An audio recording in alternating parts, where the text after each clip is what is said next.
სახელმწიფო უსაფრთხოების სამსახური არ აკონკრეტებს, ვის გამოკითხვას აპირებს საიდუმლო დოკუმენტაციის გაჟონვის საქმეზე და იქნებიან თუ არა მოწმეებს შორის მთავრობის ადმინისტრაციის ხელმძღვანელი პირები, ან სულაც ოცნების პრემიერი.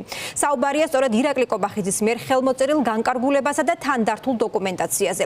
მამუკა მდინარაძის უწყებამ გამოძიება კიბერშეტევის კვალიფიკაციით დაიწყო. ანუ სუსის ვერსიით დაინტერესებულმა პირმა ან პირებმა სავარაუდოდ ჯერ კომპანია გაზპრომთან დაკავშირებული განკარგულება და საიდუმლო დოკუმენტაცია მოიპოვეს, შემდეგ კი მთავრობის მთავარ ოფიციალურ გვერდზე გამოაქვეყნეს. კიბერშეტევის შესახებ კი ადმინისტრაციამაც და სამართალდამცავმა უწყებებმაც 2 კვირის განმავლობაში არაფერი იცოდნენ. შეიტყვეს მხოლოდ მას შემდეგ, რაც კომერციული საიდუმლოების შემცველი მასალების საჯარო სივრცეში ტელეკომპანია ფორმულამ აღმოაჩინა. გამოძიებაც ამის შემდეგ დაიწყო. საზოგადოებას შევახსენებ, რომ მაღალი საზოგადოებრივი ინტერესის მიუხედავად გაზპრომთან თანამშრომლობის საიდუმლო პირობები ფორმულამ სახელმწიფოს ინტერესებიდან გამომდინარე არ გაასაჯაროვა. დაუდევრობა თუ კიბერთავდასხმა რამდენად სარწმუნოა, სუსის ვერსია და გადარჩება თუ არა ქვეყანა მორიგ ძვირადღირებულ სამართლებრივ დავას.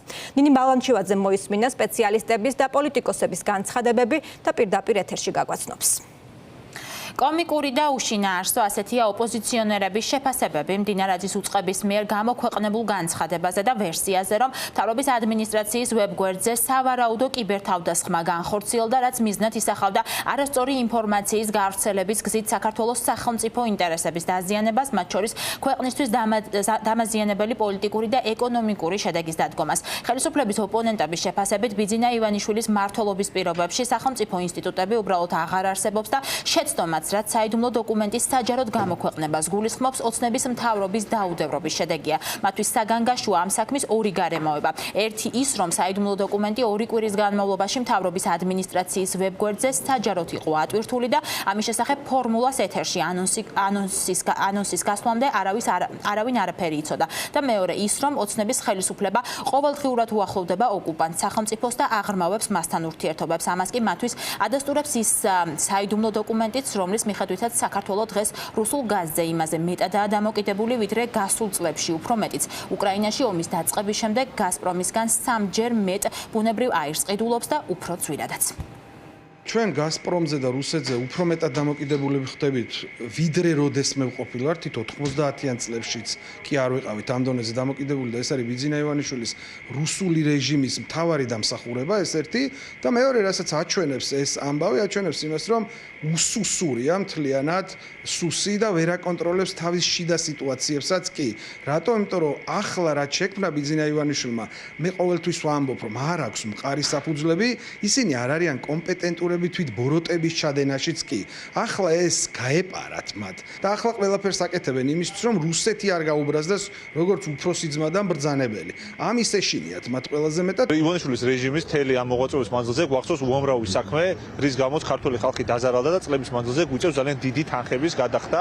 იგივე ინტერაოსთან დაკავშირებით დავა, რომელიც წააგო ყალაძის გამო ქართულმა მხარემ, გვახსოვს შემდგომში ამ ნამოხვან ხესის. მოკლედ ძალიან ბევრი იყო ესეთი შემთხვევა, როდესაც ძალიან მნიშვნელოვნად დაზარალდა საქართველოს ბიუჯეტი მათი დაუდევრობის, არაკომპეტენტურობის თუ რის გამო, ეს ახლა კიდევ ცალკე გამოძიების საგანი გახავთ. სურთ დაიცვან და გადაფარონ კობახიძის ადმინისტრაციის უფროსი, რომელიც რა თქმა უნდა არის პასუხისმგებელი იმაზე თუ რა დოკუმენტები ქვეყნდება მთავრობის ვებგვერდზე, მით უფრო მაშინ, როდესაც ეს არის სავარაუდოდ კომერციული საიდუმლოება. ამიტომ ის რაც დღეს სუსმა გითხრა არის ის, რომ დოკუმენტი გარედან ჩაუდეს მთავრობის ადმინისტრაციას და 2 კვირის მანძილზე ეს რომ არა ფორმულა და მისი ინტერესი ვერავინ ვერ ნახავდა და რომ საცივში ჰქონდა თავი ჩადებული მთავრობასაც და სუსსაც.